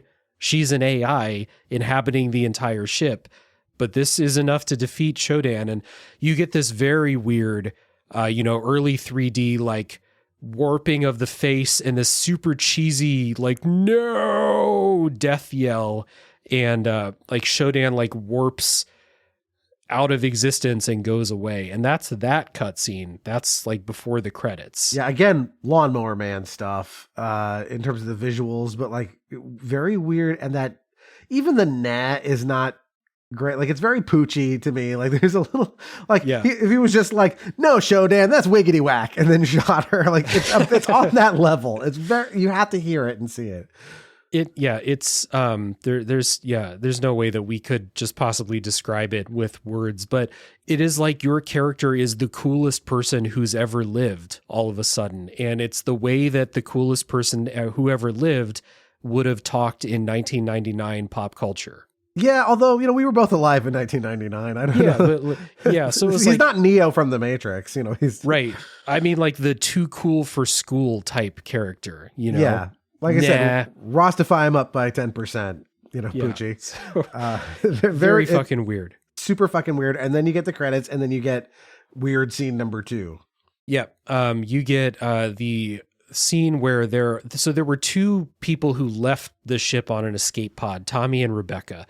And so they were able to get out. They're fine. After you kill Shodan, your character sends out a distress call. And they hear it and they decide we're going to go back and pick up your character, or we're going to go back and, the ship is fine. We're going to go fix shit. I don't know what their plan was, but they're going back. Tommy says that he's worried that Rebecca is acting strange. And then it cuts to this shot where Tommy is at the front of the pod and Rebecca's at the back and the camera's behind Rebecca. In silhouette. And silhouette. And it just shows the weird Medusa hair on Rebecca. And, her voice kind of shifts and she says, "What's the matter, lover? Don't you like my new look?" And then does an evil laugh. And that's the end of System Shock 2. So that's the System Shock 3 bait. Shodan's obviously still around in some way, but it's a weird way to present this too, I feel like. Yeah, it's also like, again, so many horror movies, right? You need to have the one last scare. It's literally Michael Jackson at the end of the Thriller video having the cat eyes. You know, it's kind of that. But they've never given you any explanation of like, could Shodan somehow download her consciousness into a flesh body? Are they implying that that's what the many was to enable? But why would Shodan want to be flesh? She hates flesh. Yeah. And it would make her weaker than she was. Like we're trying to make sense of this as a fool's errand. Like it just doesn't make sense. Yeah. It's like, so if Rebecca has cybernetic implants, maybe Shodan could hack in there, but how does it change her physical appearance? That doesn't, again, it's not going to make sense. So stop trying to make it make sense. It's just a like, oh fuck, Shodan's still around. Can't wait for System Shock 3. I bet it will come out in a couple of years, Or maybe, hey, we're now 25 years on from this game. So, better late than never. Yeah. And this was a lot of stuff late in System Shock 2. Dead Space just took it and put it in Dead Space. And there's something basically that's this late in Dead Space, which is cool. But it was like one last thing where I was like, oh yeah, something from a later game. But it's really weird. So like, I don't know how I would have preferred it to end, but the game shifts tones into like a Duke Nukem, like cool guy shooter type of game when it has not been that for the entire game until literally the second to last cutscene.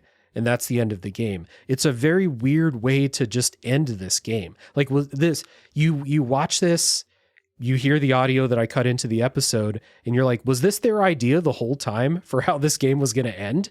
Yeah, I don't know. It's baffling.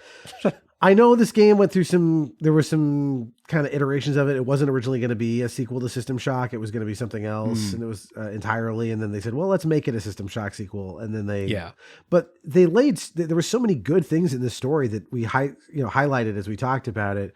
It is a weird way to send it off. And again, we can't make sense of it. We never will.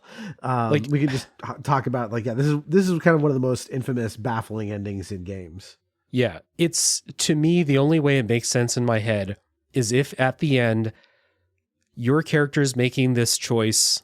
Again, it's not a difficult choice, but you're making the choice to stay an individual with all the things that are associated with being an individual on this fucked up ship that you're on. Your character's making that choice, and they wanted to make him seem cool, I think. And this is what they came up with to represent your character being cool. That's the only way it makes sense to me. Yeah. If I had the time and energy and know-how, I would love to make a series of YouTube videos of just taking other famous endings of games and redoing them this way. You get to the end of Myst and Atreus is there, and all of a sudden, puts on his Bermuda shorts and he's like, "Surf's up!" And that's the end of Myst. That I want to see that. I thought you were going to say, take the ending of System Shock 2 and just cut in other cool, like actual cool video game characters, like Leon from Resident Evil 4 doing like one of his one-liners or something like that at the end, and then, shoot the screen or whatever. But yeah, that's System Shock 2. Really fun game to discuss. There's a lot of aspects about this that made it fun. The talking about the influence on later games, talking about the two antagonistic forces, which I think are both very cool again. And then, the ending might be weird and cheesy and bad, but it's fun to talk about. So yeah, this has been a good time. Yeah, it's a really meaty game. There is a lot of stuff in here. There's a lot of things that make this notable from an archaeological perspective. There's a lot of things that make it cool from a sci-fi storytelling perspective. And so, there's the certain number of frustrating things about the gameplay again, and the wheels come off a little bit at the end, both in gameplay and story. But on balance, I think this thing still holds up pretty well as something that is worthwhile. Should you play this? I think on balance, the answer is yes. And I'm glad I finally got around to playing it. Even if it wasn't my favorite game in the world, I had a whole lot of fun thinking about it and analyzing it. So that is also of great value. Yeah, for sure. And, a podcast or, analysis of this game that's going into more detail than we did. There's a lot of cool, like we said, like short stories across audio logs that characters go through, characters that we didn't mention. I just didn't want it to be the focus of the spoiler section here to go through and like write down what every audio log was about and connect them together. But that stuff is cool. And, you know, learning about the character stories and, you know, picking up an audio log late in the game, remembering something that character was up to in a previous audio log and be like, oh, this character's fucked now. Like that stuff is cool too. So there is more meat on the bone. If anyone, you know, is listening all the way to the end of this thinking like, you know, I might play System Shock 2. Like there's a lot more detail that we didn't even touch on really at all. Yeah, there's tons of story there that we just didn't have the time to get to. And as you said, a lot of it is told through those logs where, as you know, yeah, some of them are short, some of them are longer. There are characters that kind of have whole arcs through long swaths of the game that are worthwhile and interesting, and they intersect with other characters' audio logs. So, you know, a little bit of a problem if you don't find all of them, but like you'll get enough of the beats of like, okay, this person was, you know, had, you know, high hopes and then was infected by the many, and, you know, things went wrong. And, you know, yes, that general thing repeats over and over again, but the ways in which it happens or plays out, those are all really cool little sci-fi short stories. Think of like Fallout, like those kinds of things where, you know, half of the fun is just hearing about these experiences the poor crew members of these ships had. Yeah, and even if you don't connect them or follow them that closely, if you just treat them as flavor for what the many does or what Shodan did to some people, or, you know, interpersonal conflict too between crew members as well. If you just treat it as flavor, it's good flavor. So there's a lot here. But we have reached the end of the episode. So, Doug, thanks for taking the time and coming on. It's always a pleasure podcasting with you. And again, a fun game to discuss. I think we did a good one here. Yeah, thanks so much for having me. This was a blast. And I'll give another recommendation at the end of the show for everybody to check out Nostalgium Arcanum. There's been a lot of episodes. About how many episodes are there by now? Well, as we're recording this, gosh, I've got, I think, 116 or so edited, and then there's a few more on the way. So yeah, by the time, I don't know when this comes out, but you'll have probably 120, 125 episodes to choose from. Yeah, I was just going to say, like, there's a ton of episodes in there, so you can look through. Surely something that you're nostalgic about has been discussed on the show. So again, there's a link down in the show notes for Nostalgium Arcanum. Please check it out. And if you've listened all the way to the end, you are my hero. And please tune in next week for the next game to come out of the backlog.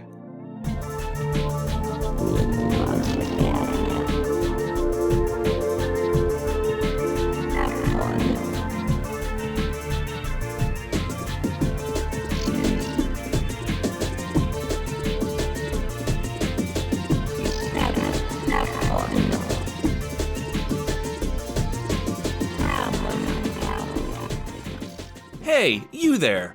This is Nomad speaking. If you love retro video games and you're itching for some nostalgia, check out the Retro Wildlands podcast.